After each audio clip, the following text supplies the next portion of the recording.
அவரும் நண்பர் தானே, 20 வருஷம் பழக்கம் உள்ளவர். அவர் என்ன கேட்குறாரு, சார் ஏன் ஜாதகத்தை போடுங்க சார் ஃபஸ்ட்டுன்னாரு.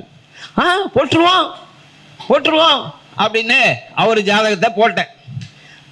சார் உங்களுக்கு என்ன சார் கேள்வி அப்படின்னு, ஏன்னா அவரை பற்றி ஃபுல்லாக தெரியும். உங்களுக்கு என்ன கேள்வின்னு அவர் என்ன சொன்னார் தெரியுங்களா, எனக்கு ஒரே கேள்வி தான் சார். சொல்லுங்கள் சார், நான் கோடீஸ்வரன் ஆவனா ஆக மாட்டானா, ஒரே கேள்வி, வேற எந்த கேள்வி கிடையாது. ஏன்னா பல நேரத்தில் பல ஜோசியர்கிட்ட அவரு எனக்கு தெரியும் எவ்வளவு பேர் எத்தனை பேர் ஜோசியர்கிட்ட தமிழ்நாட்டில் உள்ள அத்தனை பேர்கிட்டையும் போய் ஜோசியம் பார்த்துருக்காரு என்னைக்கு கோடீஸ்வரன் ஆவணன்ட்டு. அதே கேள்வியை என்ன கேட்கிறார், நான் கோடீஸ்வரன் ஆவனா ஆக மாட்டேனா, ஒரே கேள்வி. ஜாதகத்தை பார்த்தேன், பார்த்துட்டு அவருக்கு அப்போ வந்து குரு தசை நடக்குது. அப்போ குரு தசை நடந்தால் அதுக்கு முன்னாடி ராகு தசை கடந்து வந்திருக்கிறார். அப்போ நான் சொன்னேன், கேட்டேன், சார் அந்த கேள்விக்கு பதில் சொல்கிறேன், அதுக்கு முன்னாடி ஒரு கேள்வி உங்கள்கிட்ட, அதுக்கு பதில் சொல்லுங்கண்ணே. சொல்லுங்கள் சார்னாரு. ராகு தசையில் உங்களுடைய பொருளாதார நிலைமை எப்படி இருந்தது அப்படின்னு கேள்வி வச்சார். அவரு ஆகா ஓகன்னு சொல்றாரு. சார் ராகு தசையில் சார் எப்பவுமே எனக்கு 50,000 1 லட்சம் அமௌண்ட் இருக்கும் சார். இது நடந்தது எப்போ, 2015 டிசம்பர் அல்லது 2016 ஜனவரி பிப்ரவரியா இருக்கும்.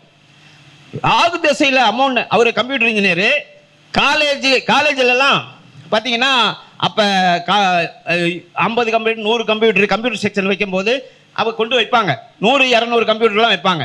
அது மாதிரி அந்த நேரத்தில் நல்ல பிஸ்னஸ் சார், எப்போவுமே அக்கௌண்ட்டில் காசு இருக்கும் சார், நல்ல வருமானம் சார்னாரு. சொல்லி முடிச்சோடனே சொன்னேன் நீங்கள் கோடீஸ்வரன் ஆக முடியாதுன்ட்டு, ஒரே அடி, அவ்வளோதான். அவர் ஆளு நொந்து போயிட்டாரு.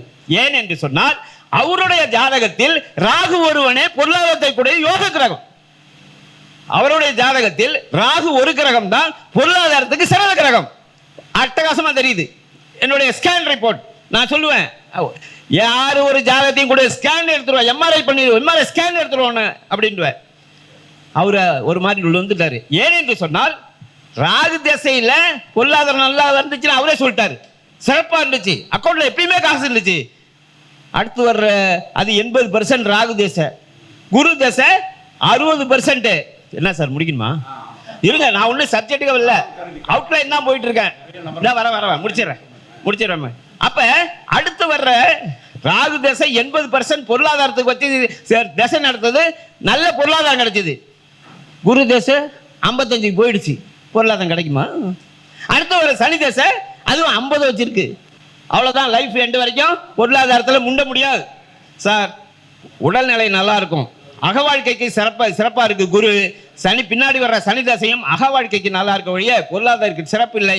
உங்களுக்கு தொழில் அப்படியே போயிட்டு இருக்கோம், ஆனால் பெரிய கோடீஸ்வரன்லாம் ஆகிறதுக்கு வாய்ப்பே இல்லைன்ட்டேன்.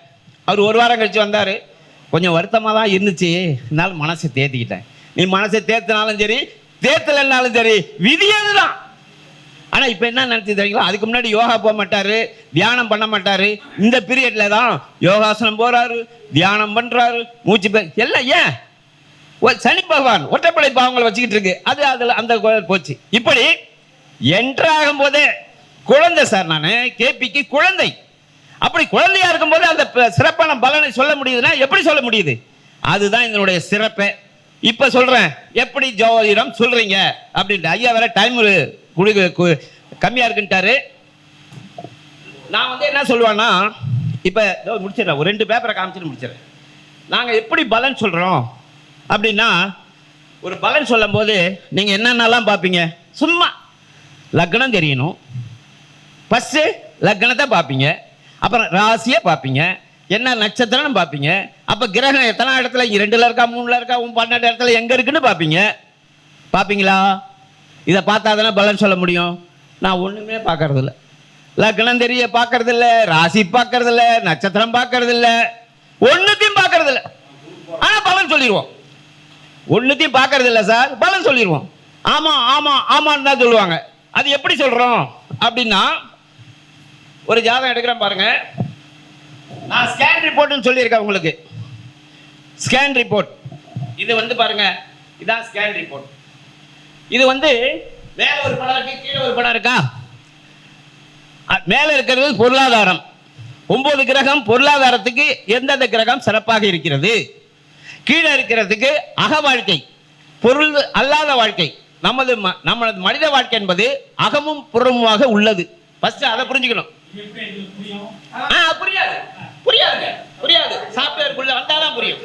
புரியாது புரியாது ஒத்துக்கிறேன், இது புரியாது ஐயா ஐயா, புரியாது புரியாது. ஆனா இதை வட்டிலாம் பலன் சொல்லுவோம். அப்ப ஆமா, அதான் கேபிக்குள்ள வந்தாதான் புரியும், இல்லைன்னா புரியாது. நான் எப்படி பாக்குறேங்கிறத சொல்றேன், நான் எப்படி வந்து பலன் பார்க்கிறேன் அப்படின்னு தான் நான் சொல்றேன். அப்ப பிறந்ததுலேருந்து ஒரு 15 வயசுக்குள்ள அக வாழ்க்கைக்கு சிறப்பான கிரகங்கள், இந்த மாதிரி பச்சை பச்சையா இருந்துட்டு கிரகங்கள் தசை நடத்தினா 10வது வரைக்கும் நல்லா படிப்பான். 17 வயசு வரைக்கும் சிறப்பான இருந்தா +2 வரைக்கும் நல்லா படிப்பான். அதுக்கப்புறமும் ஒரு 4-5 வருஷம் நல்லா இருந்துச்சுன்னா டிகிரி பிஇஓ என்னவோ படிச்சிருவான். இதுல இங்க இடத்துல தசாபுத்தி சரியில்லைன்னா கோட் அடிச்சிருவான். Very simple. படிப்பானா படிக்க மாட்டானா இதை பார்த்து சொல்லிடுவோம். சரி, ஒரு டிகிரி முடிச்சுட்டான், வேலைக்கு எப்போ போவான் இங்கே பார்த்து சொல்லிடுவோம். இதுதான் பொருளாதாரம். வேலைன்னா பொருளாதாரம் தானே. அப்ப அன்று நடக்கிற திசை புத்தி அவனுக்கு சாதகமா இருந்தால் 21 வயசுல பிஇ முடிச்சுட்டு வெளியே வரான். அப்ப அவனுக்கு வேலை வேணும். இந்த தசம் புத்தி அவனுக்கு சப்போர்ட் பண்ணுச்சுன்னா கேம்பஸ்ல செலக்ட் ஆவான்னு சொல்லிடுவேன். திசை இல்ல, நான் திசையே சொல்லல. உங்களுக்கு என்ன சொன்னேன்? லக்னம் பேச மாட்டேன், ராசி பேச மாட்டேன், நட்சத்திரம் பேச மாட்டேன்னு சொல்லல, தசையை பேச மாட்டேன்னு சொல்லல. நான் சொல்லாத கருத்தை நீங்களே கற்பனை பண்ண கூடாது. நான் சொல்லல. தசை சொன்னலாமா? யாராவது சொல்லுங்க. தசையை நான் சொல்லல. ஏன்னா தசை இல்லாம எப்படி பலன் சொல்ல முடியும்? லக்னம் இல்லாம ராசி இல்லாம சொல்லிடலாம். ஆனா தசை வேண்டும். என்ன கிரகம் தசை நடத்துது உங்களுக்கு தெரிஞ்சாதான் உங்களுக்கு பலனே சொல்ல முடியும். நான் பார்க்கறது கிரகங்களுடைய பலம், தசை. இதை வச்சு கல்யாணம் எப்போ நடக்கும், எப்போ வேலைக்கு போவான், எப்போ ப்ரொமோஷன் நடக்கும், எப்போ குழந்தை குட்டி பிறக்கும், அத்தனையும் ஸ்கேன் ரிப்போர்ட். அப்போ வாழ்க்கை 2 விதமாக இருக்கு, வேற ஒன்றுமே இல்லை. உலகம் முழுக்க இருக்கவங்களுக்கு 2 வாழ்க்கை தான். ஒன்று அகம் சார்ந்த வாழ்க்கை, இன்னும் புறந்தார்ந்த வாழ்க்கை. உங்களுடைய ஜாதகத்தை சார் ஐயா, இப்போ நான் எப்படி புரிஞ்சுக்கிறதுன்னு ஒரு கேள்வி கேட்டீங்க. ஒன்றும் இல்லைங்கய்யா, புரிஞ்சுக்கணும்னு விரும்புறீங்களா? இருங்க, புரிஞ்சுக்கணும். ஐயா ஐயா ஐயா, இங்க பாருங்க, நீங்க இத பத்தி புரிஞ்சுக்கணும்னு நினைக்கிறீங்களா? தெரியவே வேண்டாங்க. ஒண்ணு கேபியும் தெரிய வேண்டாம், ஒண்ணு மண்ணாங்கட்டியும் தெரிய வேண்டாம். ஒரு குழந்தை இருக்கு, ஒரு 2 வயசு. ஆப்பிள காமிச்சு இது ஆப்பிள், இது ஆப்பிள் இல்ல 2 நாளைக்கு சொன்னீங்கன்னா 3ஆவது நாள் இதை காமிச்சினா என்னம்மா இது ஆப்பிள் சொல்லிருமா? சொல்லியாங்க. அதுதான் கேபி. உங்களுக்கு ஒண்ணுமே தெரிய வேண்டாம், படம் பார்த்து கதை சொல்லுங்க. இதுல இருக்குல்ல படம் இருக்கு, படத்துல வந்து கிராஃப் வந்துருது இல்ல. ஒரு தசை புத்தி நடக்கும் தானே.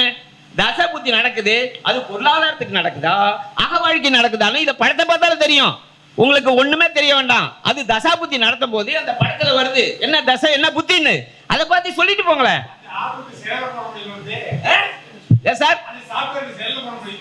செல்லுல போட முடியாது, அது லேப்டாப்ல தான் போட முடியும். செல்லுல போட முடியாது, செல்ல போட முடியாது. 15,000 ரூபாய் சாப்பிட்டுவாரு. நீங்க படம் பார்த்து கதை சொல்லலாம். ஐயா, இப்ப நீங்க கேட்டீங்க நாங்களுக்கு புரியாது, எப்படி புரியும்னு. நீங்க என்ன பண்றீங்க, என்னுடைய செல் நம்பர் நோட் பண்ணீங்க. 9787799297. இந்த செல் நம்பருக்கு உங்களுடைய பேரு, date of birth, time, birth place, பேரு, date of birth, time, birth place must. கூடுதலாக ஒரு விஷயம் கேட்பேன். நான் என்ன கேட்பேன்னா உங்களுடைய கல்வி. ஏன் சார் கல்வி கேட்குறீங்க அப்படின்னா, நீங்க தவறான டயத்தை கொடுத்துட்டு ஐயோ போச்சு அம்மா போச்சுன்னா இங்க ரொம்ப துல்லியமான மெத்தட் இது, புரியுதுங்களா? அப்ப டைம் சரியா கொடுக்குறீங்களான்னு செக் பண்ணணும்ல. உங்க கல்வியை கொடுத்தீங்கன்னா நீங்க என்ன டைம் சரியா இல்லைன்னா செக் பண்ணிடுவேன். நான் வச்சிருக்க டூல் அது. இதை கொடுத்துட்டீங்கன்னா ஐயா நான் உங்களுக்கு ஒரு சார்ட் போடுறேன், அனுப்புறேன். நீங்க அப்ப தெரியும் உங்களுக்கு உங்க லைஃப் என்னன்னு. அவருக்கு மட்டும் இல்ல, இங்க இருக்கிற அத்தனை பேருக்கும் சொல்றேன். உங்களுக்கு இது மாதிரி ஒரு சார்ட் வேணுமா? நீங்க ஒவ்வொருத்தரும் ஜாதக நோட் வச்சிருக்கீங்கள, நான் போட்டு தரேங்க.